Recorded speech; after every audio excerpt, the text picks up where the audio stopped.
Hi, I'm E.D. Lewis and welcome back to my channel. So we're going to do something a little different with this video.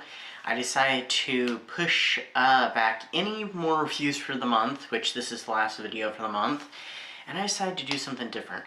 I've kind of had this in the works for a while now, some months actually. I think it was last year I kind of had the idea of doing it, but I wasn't sure when it was going to happen. So I finally have enough books to do an unhaul. So these are books that I don't think I'm going to read again, or I'm just not that interested in. And there's all kinds. There's a little bit of YA, a little bit of regular adult reading, and there's also a little bit of nonfiction / spirituality. So we're going to jump in here and I forgot 3 of the books. They're downstairs. I don't feel like going and getting them, so I'll just flash up a picture over here. So let's just get started. So, alright, so the first book I have here is The Celery Stalks at Midnight. Now, of course, I read this for April, Old School April, sorry. And I had the full intention of not keeping it. I just bought it just for that, and it was really cheap. It was at the library. The money went to the Friends of the Library book sale, and I'm probably going to donate it back to them so they can resell it again, and also, maybe, they can get more money for the cause, and also, someone else can enjoy this book, whether adult, children, both, parents reading to their kids, or to their nieces, nephews, grandkids, friends, kids, what have you. I mean, it's a cute story, it's a great book, but I don't think I'm going to read it again necessarily, and it was only a temporary. Now, these next 2 books are both Christopher Pike books. They're ones I enjoyed them, wasn't overly crazy over them, but they were enjoyable. I did have some things I liked about them, but they're not ones I think I'd revisit or be interested in keeping in my collection. And that is the Spooksville book, The Haunted Cave, which I read earlier this year for the Scary Sleepover Weekend in January. And then later on, of course, I ended up reading my first Goosebumps, and I enjoyed Goosebumps so much more than this. Now, if I found another one that was like really cheap, like this one I got for probably 75 cents, I think, I would probably pick it up and read it and stuff. If I didn't care for it, I probably wouldn't keep it, and I probably wouldn't keep them unless I just really, really liked them. Like the Goosebumps book I really like, and I wasn't even sure I was going to keep those, but I think I'm going to, because both those Goosebump books, which I have down here, I still have yet to redo my library. I'm definitely going to keep those. But this one, ever since I read it in January, I'm like, that's probably going to be a get rid of. But, well, I hate saying get rid of. I'm really just passing this stuff on to other people, so they can, find enjoyment for them. But, anyway. And the next one is the 3rd Christopher Pike book I've ever read, and that was Last Act. Now, this was an interesting book. It was more of a mystery. It did have some light horror to it, but it was not what I was expecting, and I did buddy read this. But yeah, I don't think I'm interested in keeping this one, because it just was not what I was expecting it to be, but it still has some enjoyable moments, and it was an interesting read. But anyway, I'm not sure if I'm going to sell these. Well, I'm probably going to sell maybe some of them maybe at least one of these came from my local book hunt, and I'll probably get credit for that. Or I'll donate them to the recycling center or the library. But, yeah. So, well, who knows? Maybe there's at least one of these books I can give as a gift. I'm not sure. But anyway.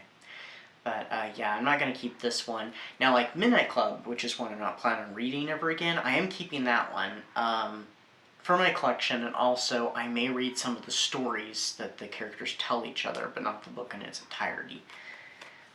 Too painful of a book to read in its entirety. This next one is The Gentleman's Guide to Vice and Virtue by Mackenzie Lee. I did really enjoy this book, but I don't see myself ever reading it again.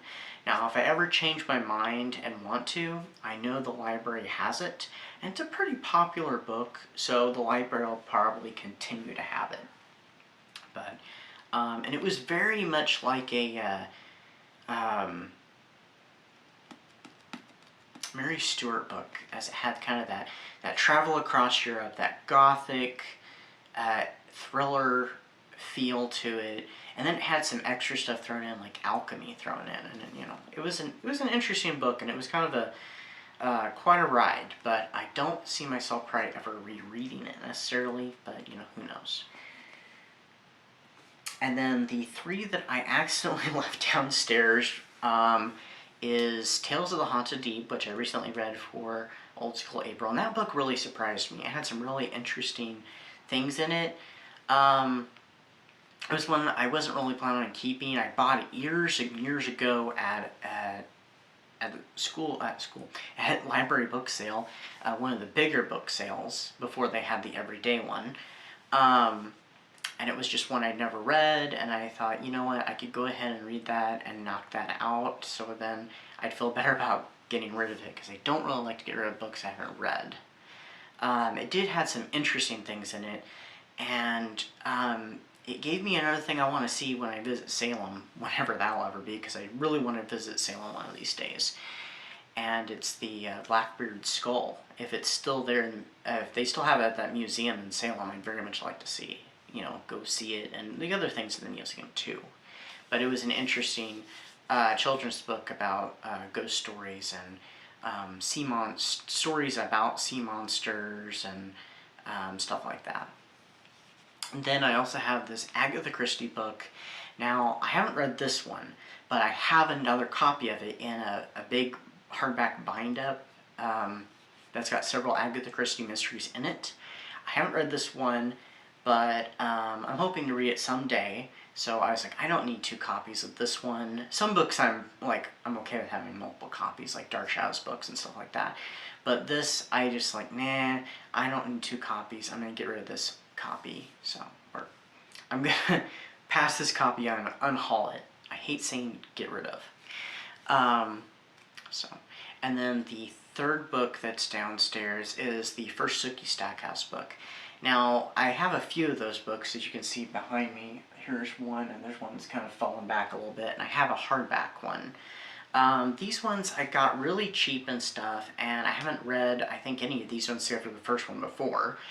And I thought, you know what, I'd like to go through the entire series at some point, so I'm doing that gradually. Most of the books I think I'm going to borrow from the library, but these were really cheap, and I thought, why not? But I didn't necessarily have plans to keep them in my library forever. So I'm going to unhaul this one, and I know that if I ever want to, I can always borrow it from the library, or I can listen to the audiobook, which is also at the library. So, but all these ones that I have gotten, they all came from the library book sale, so it helped the library out. So I may donate it back to them, and they can sell it back again.